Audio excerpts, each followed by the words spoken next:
Bu Desita kalau memang sudah nggak ada nanti tutup aja. Oh, Oke, iya. ya.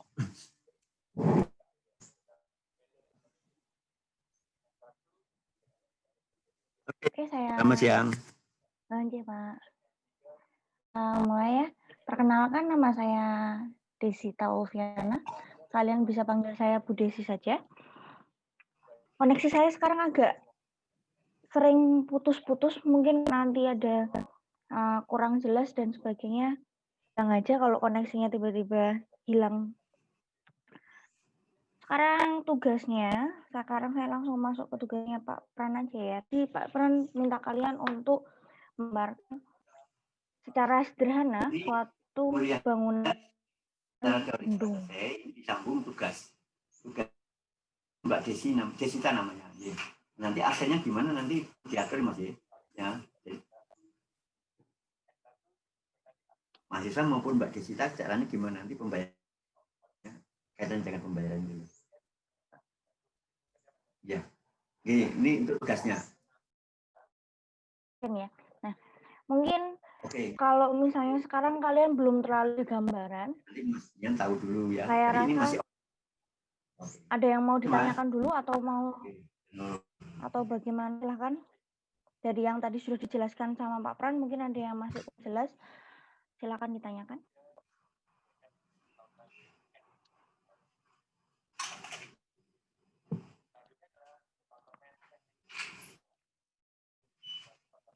Ada yang mau ditanyakan?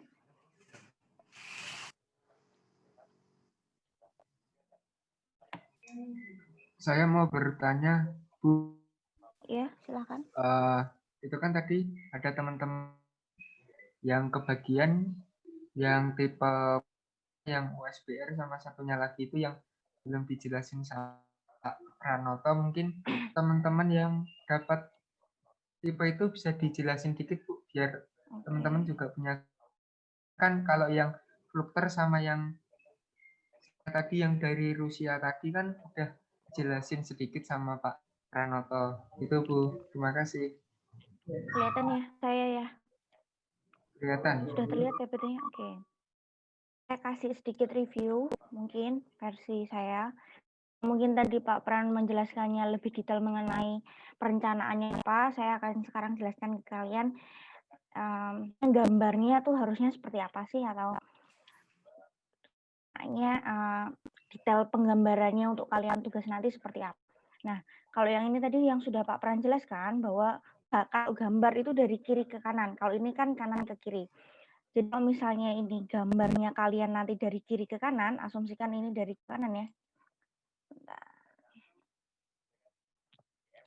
Jadi misalnya kita sekarang gambarnya begini, nanti tolong perhatikan yang dapat kiri dan kanannya itu, kan tadi ada yang dapat intake kanan dan kiri. Perhatikan bahwa dan kiri itu berdasarkan arus airnya. Kalau arus airnya nanti gambar dari kiri ke kanan, maka yang namanya intake kanan adalah yang sebelah sini. Ini kanan. Sedangkan yang kiri itu adalah sebelah sini. Ini kiri. Jadi kalian hadapnya kemana, airnya itu mengalir kemana, kanannya itu adalah kanannya arah aliran, kirinya adalah kirinya arah aliran. Untuk masalah intake kiri, saya rasa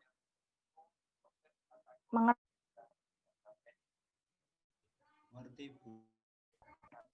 Mengerti, Bu. Ya, mengerti, Bu. Terus Mengerti. tadi yang diminta lagi apa ya? Oh, kita tadi ada penyebutan namanya lebar bruto. Lebar bruto itu yang seperti sih. Jadi yang namanya lebar bruto itu adalah lebar keseluruhan. Jadi kalau kita punya ini, saya bilang kita punya benung, maka yang namanya lebar bruto itu dari sini ke sini. Nah, nanti mengerjakan secara detailnya. Kalau ini kan masih hanya penggambaran. Nah, itu ada yang namanya lebar efektif atau biasanya BE. Nah, yang namanya lebar efektif itu ini. Apa namanya? Masih dikurangi dengan pilar-pilar dan sebagainya. Jadi yang namanya lebar efektif hanya ini. Jadi nanti kalau kalian mengerjakan yang namanya lebar butuh itu sedangkan lebar efektifnya itu yang sudah dikurangi oleh kehilangan koefisien seperti itu. Ini tipe-tipenya tadi juga dijelaskan sama Pak Pran kalian boleh memilih aja, boleh pakai ogi, boleh pakai merucut tipe bulat dan sebagainya. Kalian saja, ini masih rencanaan kalian coba untuk menggambarkan secara sederhana aja. Jadi untuk pemilihan mercu silahkan ada mercu tipe ogi, tipe bulat, nanti terserah kalian mau pakai yang mana. Kemudian di sini tadi kan ada tuh yang namanya pembilas. Nah, di saat kalian menggambilas itu sebenarnya harusnya lebarnya seberapa sih yang masuk akal, atau apa dimensinya itu harusnya seperti apa sih? Ini sudah saya rangkumkan dari, kalau kalian mau baca lebih jelasnya, cari di internet itu KP irigasi, atau kalian mau cari file namanya, aduh nanti file kirim deh, kalau nggak filenya nanti saya kirim, saya lupa nama filenya lengkapnya apa. Tapi di situ tuh ada penjelasan detail mengenai bangunan utama atau bendung untuk irigasi. Nah, seperti ini kalau untuk yang namanya pembilas, lebarnya itu sekitar 0,6 W. W itu apa? W itu adalah lebar intake. Tadi sudah nggak salah di soalnya sudah ada, kalian diminta lebar intake-nya 1 meter apa 1,1, saya lupa. Berapa ya tadi ya lebar intake-nya ya? 1 meter, Bu. Nah, lebar intake-nya 1 meter, berarti lebar pembilas saya berapa? Kalau lebar intake-nya 1 meter, maka standar pembilasnya itu adalah 60% dari total pengambilan termasuk pilar-pilar. Jadi misalnya ini kalau kalian lihat W-nya meter, maka nanti bilasmu kurang lebih 60 cm, kurang lebih kayak gitu. 1/6 sampai 1/10 dari lebar bersih bendungnya, kalau enggak. Detail-detailnya nanti bisa kalian baca sendiri lagi untuk ukurannya seperti apa. Kemudian ini penggambaran lebih jelas mengenainya. Mungkin yang paling agak susah gambar bagian pembilas ya. Yang namanya pembilas itu seperti ini. Kalau misalnya ini saya lihatkan dari yang asli aja. Jadi yang namanya pembilas ada yang atas, ada yang underslice. Underslice yang disebut peran underslice itu adalah yang di posisi bawah sini. Ini pembilas ini. Jadi kalau ada aliran itu airnya yang bagian dari sedimen masuk ke intake, maka kita bagi. Ada kayak dinding pemisahnya, namanya pembilas bawah, yang atas namanya pembilas.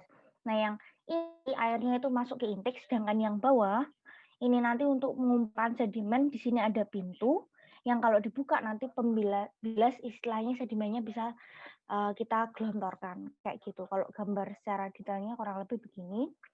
Untuk tinggi pembilasnya sendiri ini sudah ada dimensi-dimensi standarnya, nanti disesuaikan dari bendungnya nanti. Jadi kalau ditanya kurangnya 1 meter ya paling enggak 1 meter. Terus maksimumnya berapa, Bu? Dikira-kira saja. Sewajarnya berapa tergantung kondisi yang diberikan Pak Pran. Jadi tapi untuk secara apa ya?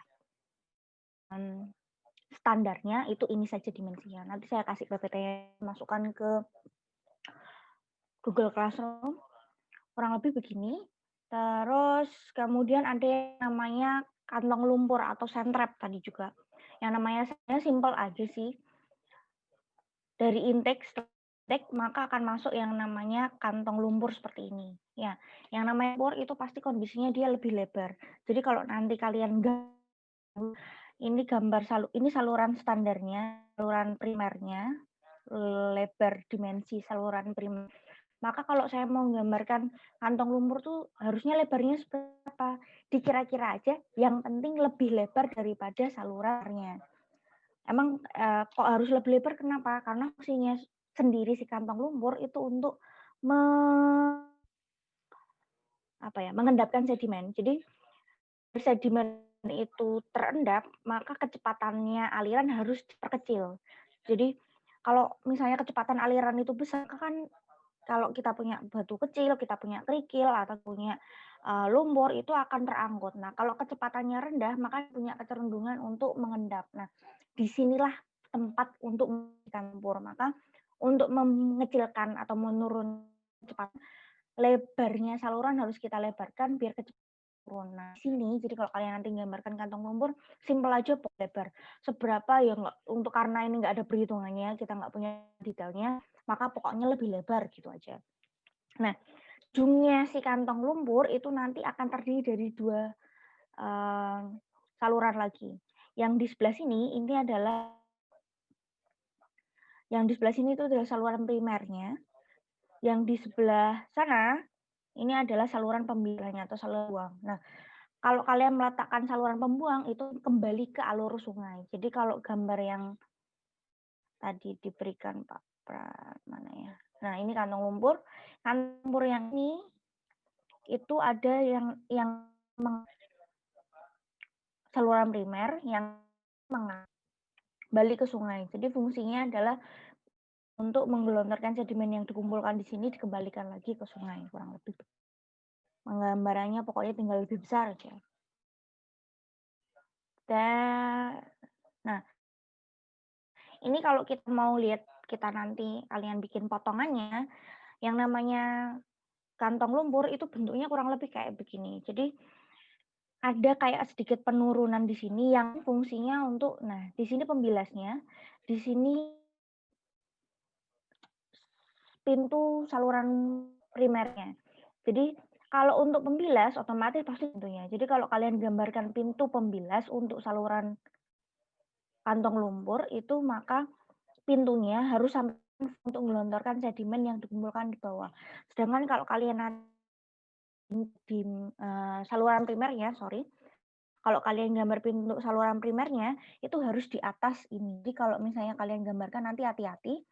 Yang di bawah, yang sampai bawah itu saluran pembilas, yang agak ke atas ini adalah untuk saluran primernya. Jadi biar fungsinya apa sih kok ditaruh di atas garis sedimen tuh biar nggak ada sedimen yang atau nggak sengaja masuk ke saluran primer. Kan nggak guna, udah dikumpulin kalau akhirnya pintunya kalian gambar nanti pintu saluran intake-nya, saluran primernya sampai ya nggak guna juga, udah dikumpulin di sini akhirnya gelontor juga masuk ke saluran primernya. Jadi kurang lebih kayak gitu. Terus kalau tadi faktor sudah dijelaskan ya, nggak saya jelaskan lagi. Ini yang namanya USBR. Jadi yang namanya kolam tipenya tadi kalian dapat tugasnya 4, yang satu faktor, satu skolis, satu bucket atau bak tenggelam, kemudian yang satunya lagi adalah USBR. Untuk faktor sama skolis tadi sudah dijelaskan, kemudian yang bak tenggelam atau bucket itu nanti saya carikan gambarnya dulu.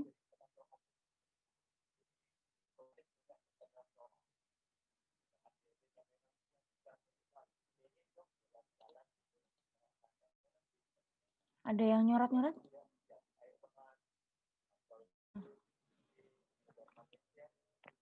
Untuk yang apa namanya USBR itu tipenya ada 4 sebenarnya.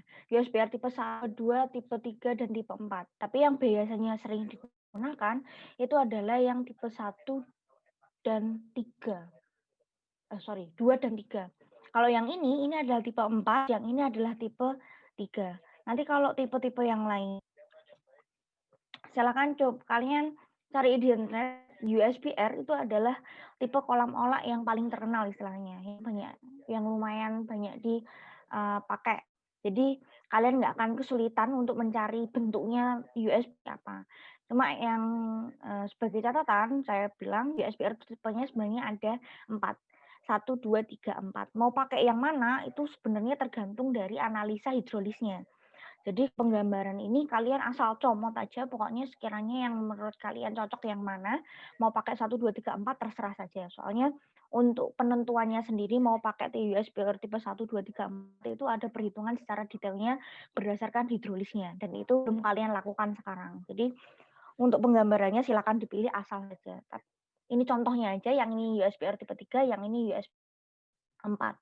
Kalau untuk USBR itu nanti itu sebenarnya menggunakan dasar dari angkrut. Mungkin kalian sudah belajar hidrolika atau kalian sudah belajar mengenai bangunan-bangunan air yang lain, kalian pasti sudah mendengar, oh ada yang namanya nilai dari 1 itu berarti kritis, kalau lebih dari 1 makanya disebut super kritis, kalau 1 kita sebutnya kritis dan sebagainya. Nah, nanti USBR tipe 1, 2, 3 itu berdasarkan angka Freud-nya. Tapi kalau di sini untuk tugas ini kalian nggak usah mikir itu angka Freud-nya berapa ya, masa harus kalian itu kan kalian belum menghitung, datanya juga nggak lengkap. Jadi silakan asal comot saja. Untuk penjelasan saya kurang lebih begitu. Ada pertanyaan mungkin?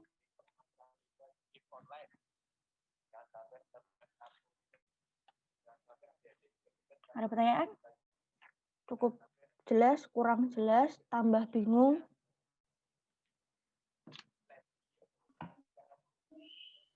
Jelas, Bu. Ada yang mau ditanyakan? Mungkin gini ya, kan tugasnya ini nanti dikumpulkan tanggal berapa tadi? 19. Halo? Tugasnya dikumpulkan tanggal 19 ya? 19 Iya. jam. Iya, Bu, 19. tanggal Bu, benar, 19. Bu. Tanggal Ini 19. nanti menurut saya karena kalian belum mencoba gambar sama sekali, kalian akan bingung mau nanyain apa, kan belum gambar, nggak ngerti di sebelah mana dan sebagainya. Sekarang silahkan kalian coba dulu, kan ini seharusnya kelasnya sampai jam 12 ya nanti ya. Ya, Bu. Nanti silahkan kalian coba dulu, coba digambar, kalian bikin denahnya seperti apa. Misalnya kalian, Bu, sekarang saya belum punya milimeter blok, silahkan gambar terserah di kertas atau apa, pokoknya saya mau kira-kira mau gambar bentuknya kayak gini nih. Kalian pindah ke milimeter blok ya. Saya mau kan rencananya kayak gini nih. Layoutnya seperti ini, masalah potong belakang. Layout saya mau seperti ini. Nanti kalian baru akan ada gambar, kira-kira ini mana ya? Tebal pilarnya harus berapa ya? Jajarnya seperti apa ya? Itu kalian baru akan kebingungan di saat mulai menggambar. Jadi kalau sekarang saya nanya, kalian pasti nggak akan ada pertanyaan apapun.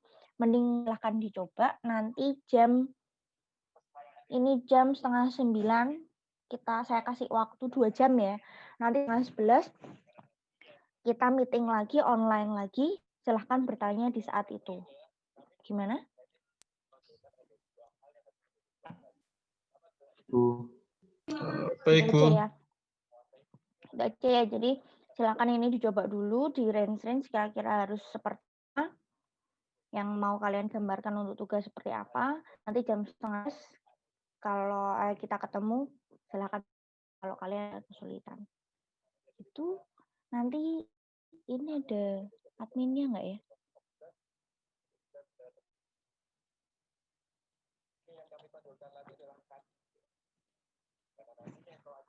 Pak Prat?